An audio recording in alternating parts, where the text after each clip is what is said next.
പരിസ്ഥിതി ദിന ക്വിസും പ്രസംഗവും കൊണ്ടെന്ന് കേരള സംസ്ഥാന മലിനീകരണ നിയന്ത്രണ ബോർഡാണ് ഇത് സംഘടിപ്പിച്ചത്. ക്വിസ് മത്സരത്തിൽ എനിക്ക് 1ാം സ്ഥാനം ലഭിച്ചു. 245 മാർക്കായിരുന്നു എനിക്ക്. പ്രസംഗ മത്സരത്തിൽ എനിക്ക് 2ാം സ്ഥാനവും ലഭിച്ചു. അതിന്റെ ട്രോഫികളാണിവ. കൂടെ സർട്ടിഫിക്കറ്റുകളും ലഭിച്ചിരുന്നു. പിന്നെ അവർ ഒരു ക്ലാസ് എടുത്തിരുന്നു. ആ ക്ലാസ്സിൽ കുറെ ചോദ്യങ്ങൾ ചോദിച്ചിരുന്നു. പിന്നീട് അതിനുവേണ്ടി ആ ചോദ്യങ്ങൾ ഉൾപ്പെടുത്തിയുള്ള ഒരു ക്വിസ് ഉണ്ടായിരുന്നു.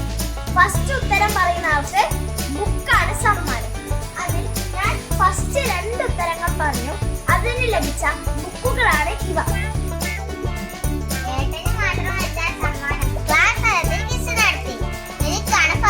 അതിനുള്ള സമ്മാനമാണ് ഇത്. തിങ്കളാഴ്ച LP